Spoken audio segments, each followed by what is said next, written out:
गुरुजी, मेरा आज के लिए प्रश्न है कि व्हाट इज स्पिरिचुअलिटी। हम कैसे स्पिरिचुअल हो सकते हैं? कौन कौन से रास्ते हैं जो हमें स्पिरिचुअलिटी की तरफ लेके जाते हैं? अगर आपको मेरा प्रश्न सही लगे तो प्लीज़ आज के सेशन में इसका उत्तर दीजिएगा ताकि मेरी शंका का समाधान हो सके। धन्यवाद गुरुजी। हम जन्मजात आध्यात्मिक ही होते हैं। स्पिरिचुअलिटी को हिंदी में अध्यात्म विज्ञान बोलते हैं, अध्यात्म बोलते हैं। अगर हम आध्यात्मिक ना हो, कल ही मेरी किसी से बात हो रही थी, वो बहुत बड़े न्यूमरोलॉजी की बात कर रहे थे, अंक विद्या की बात कर रहे थे। तो वो सब चीज़ में अंक का बड़ा प्रयोग करते हैं। तो मैंने उनसे कहा कि उन्होंने अपने बच्चों के नाम फिर नंबर में क्यों नहीं रखे, 22, 36, 13, 11, 12, 19, 17, 12, 82, ऐसे नंबर क्यों, नाम क्यों नहीं रखे? नाम ही क्यों रखा? और नाम भी जब वो नाम रखते हैं तो हमारे पास इतने फ़ोन आते हैं, कोई नाम ऐसा बताएं जो बड़ा सार्थक हो, बड़ा अच्छा हो, बड़ा सब कुछ हो। तो ये अध्यात्म की शुरुआत होती है। जैसे हमारे जीवन जन्म लेता है, वहाँ से हम आध्यात्मिक हो जाते हैं।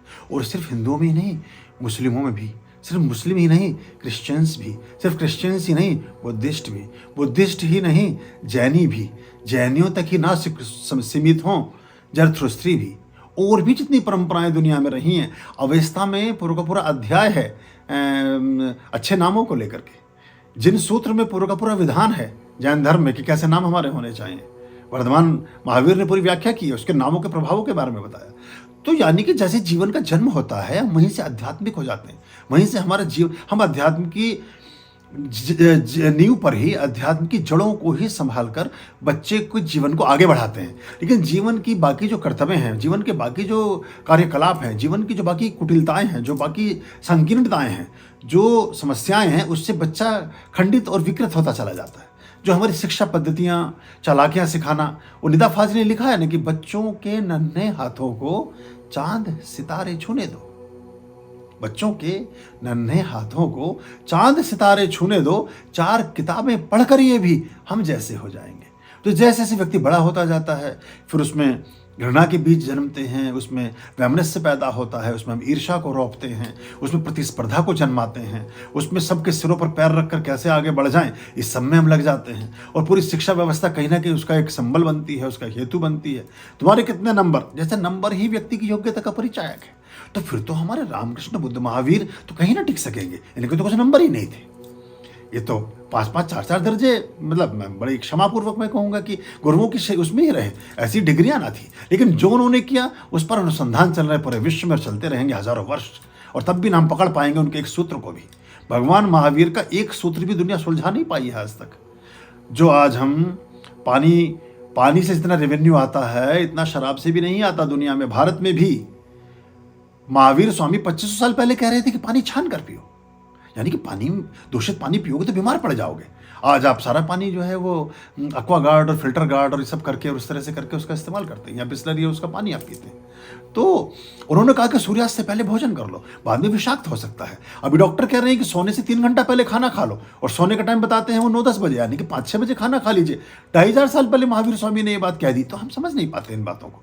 तो आध्यात्म में जब आपका जीवन बोधपूर्ण हो, जब आपका जीवन होशपूर्ण हो, जब आपके जीवन में जवाबदेही हो, आप प्रति उत्तर से भरे हों, आप जीवन में अपनी सार्थकता से भरे हों, अपने जीवन में कुछ ऐसे कार्यों को शामिल करना चाहें जिनसे आपके भीतर के आत्म तत्व में कुछ उजास बिखरता हो, थोड़ा सा उजियाला निखरता हो, थोड़ी सी जीवन में शांति की पुलक आती हो, थोड़ा सा सौहार्द विस्तारित होता हो, प्रेम और मित्रता में थोड़ी सी और मिठास बढ़ती हो, जीवन के प्रति आपको जिए जाने की इच्छा बहुत बलवती होती हो। जब आपको लगता हो कि मेरी उम्र 150 वर्ष हो जाए, तो आप माने कि परमात्मा ने आपको दुनिया में भेजकर अच्छा किया है। और अगर आप सोच रहे हैं कि हे परमात्मा मुझे उठा ले, हे ईश्वर मुझे उठा ले, या और लोग कि ईश्वर इन्हें उठा ले, ऐसे भी बहुत हैं। ऐसे भी मेरे पास बहुत लोग आते हैं, पत्री दिखाती है पत्नियाँ कि बाकी तो सब ठीक है, सब काम ठीक चल रहा है, ये जाएंगे कब? मैंने कहाँ जाना है? बोले नहीं, वो कुछ काम है, ये करने ही नहीं दे रहे हैं। ना वो फ्लैट बिक रहा है रोहिणी का, और ना वो ज़मीन का कहीं कागज़ पे साइन करते हैं, और बच्चे मांग रहे हैं पैसे तो अपने खाते में से निकालते नहीं। तो हम सोच रहे थे कि बीमार चल रहे हैं, यही बता दें कि कब जाएंगे तो थोड़ा समय आज़ादी मिले। तो ऐसा, अगर ऐसा जीवन में नहीं है कि कब जाएंगे और कब आएंगे, जीवन ऐसा ही है। ये कैसे रिश्ते हैं जो नस नस में रिश्ते हैं, तो जीवन ऐसे ही चलता है। इन्हीं भ्रमों के आवरण में, इन्हीं असत्यों के धुएं के नीचे हम जीवन को व्यतीत करते जाते हैं और सत्यताओं से अपरिचित रहते हैं। तो बशीर बद्र ने लिखा नहीं कि परखना मत, परखने से कोई अपना नहीं रहता, किसी भी आईने में देर तक चेहरा नहीं रहता, बड़े लोगों से मिलने में हमेशा फासला रखना, जहां दरिया समंदर से मिला दरिया नहीं रहता। तो आपकी अपनी पहचान बनी रहे, यह अध्यात्म का मूल तत्व है। और आपकी पहचान तब हो सकती है जब यूनिकनेस के साथ जीवन को जीना सीखें, जब आप मौलिकता के साथ जीवन को जीना सीखें, जब प्रतिदिन कम से कम 5 कार्य आप ऐसे करें जिनसे आपको शांति, सुकून, आनंद और प्रसन्नता प्राप्त होती हो, और उनकी एवज में किसी प्रकार का दंभ, अहंकार, घमंड, असंतोष, घृणा, ईर्षा, क्रोध भी ना उमगता हो।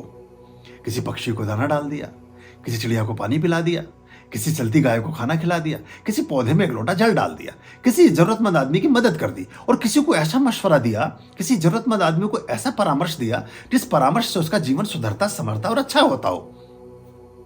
आप प्रसन्न हो सके, बहुत उत्तम है, बहुत अच्छा है।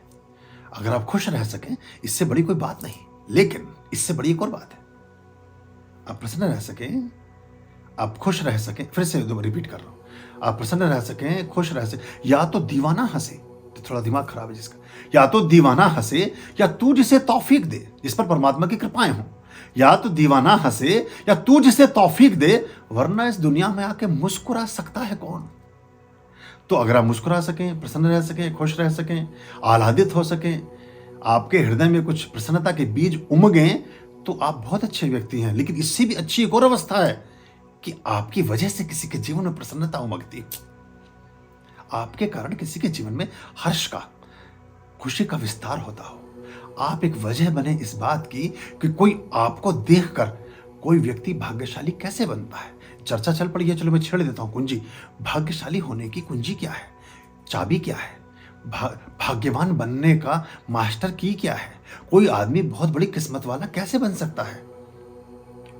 सिर्फ एक ही चीज से व्यक्ति महाभाग्यशाली बनता है, सिर्फ एक ही तरह की विधि से व्यक्ति महाभाग्यवान बनता है, सिर्फ एक ही तरह की व्यवस्था से व्यक्ति के जीवन में सर्वोच्च भाग्यों का उदय होता है और सर्वोच्च प्रासादों का वो स्वाद ले पाता है, सभी तरह के सुखों का भोक्ता बनता है, जीवन में सर्वोच्च शिखरों को चूमता है। और वो जो सीक्रेट है, वो सीक्रेट और वो विधि और वो कीमिया ये है कि लोग आपके लिए दुआ करें, लोग आपके लिए शुभकामना करें, लोग आपके लिए अच्छा विचार जीवन में उनके जन्मे, तो आप भाग्यशाली बनते हैं। इसके अलावा भाग्यशाली बनने का और कोई तरीका नहीं।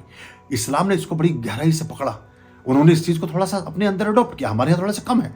आप कभी भी किसी व्यक्ति से मिले, मैं जैसे मिलता हूँ 100 में से 99 लोगों से, वो ज्यादातर ये कहते हैं कि दुआओं में याद रखिएगा, दुआओं में याद रखिएगा। यानी कि आप जब परमात्मा से प्रार्थना करें तो उनके लिए सोचिएगा कि वो he is good man, he is right man, he is a very wise. तो ये बहुत बड़ी बात है। तो क्या हम अपना जीवन ऐसा सृजित कर सके, कि हम अपना जीवन ऐसा बना सके कि हम किसी की दुआओं में स्मृति बोध में हैं, किसी की शुभकामनाओं में हम कहीं बह रहे हैं, किसी की शुभकामनाओं के सेतु पर हम कहीं चल रहे हैं, और हम जीवन के ऐसी यात्रा पर हैं कि जहां हम दंभ से और झूठी अवधारणाओं से पृथक हैं और हम जीवन को सच्चे मार्ग पर ले जाने के लिए उद्यत हैं। बहुत लंबी यात्राओं में बहुत सारे भ्रम भी उदित हो जाते हैं। एक हाथी बैठकर गन्ना चूसता, उसके पास एक मक्खी आकर बैठ जाती। अब मक्खी से दोस्ती हो गई उसकी, मक्खी गीत गाए, हाथी भी अपना सूंड हिलाए, थोड़ा सा रस टपका दे, मक्खी थोड़ा चाट ले, फिर अपना आराम से 2-4 अंगड़ाइयां ले, फिर उड़ जाए हवा में। अब एक दिन चले दोनों जंगल की यात्रा पर। अब हाथी ने कहा कि बहन तुम भी आ जाओ मेरे साथ, चलते हैं, दोनों घूम के आते हैं। तो मक्खी बैठ गई कान पर हाथी के, और हाथी चल रहा है। चलते चलते बीच में एक छोटा सी नदी पड़ती है, वहां लकड़ी का पुल है, हाथी उस पर चढ़ता है, मक्खी कान पर बैठी गीत गा रही है। तो वो पुल थोड़ा सा चू चू करने लगता है, थोड़ा चर्र वर्र की आवाजें आने लगती है, क्योंकि लकड़ी का पुराना जीर्ण शीर्ण पुल है, बहुत साल पहले कभी बना होगा। तो मक्खी कहती है कि हाथी भैया अगर ज्यादा वजन पड़ रहा है तो क्या मैं उतर जाऊं। तो ये जो भ्रम है। वो हाथी के वजन से चूचू कर रहा है, मक्खी के वजन से चूचू नहीं कर रहा है। तो बहुत बार हम ऐसा सोचते हैं कि हम जिनके संग साथ हैं, जिनके अंग संग हैं, वो हमारी वजन की वजह से सब आवाज़ें आ रही हैं। हमारा कहीं अस्तित्व है नहीं। ये दुनिया में मनुष्य का मक्खी से भी छोटा अस्तित्व है। पर इस बोध से पृथक हो सकें तो अध्यात्म के मार्ग और सुगम और आसान और बेहतर और अच्छे हो जाते हैं। आर्याम अभयाम भज रे चित संततम आर्याम अभयाम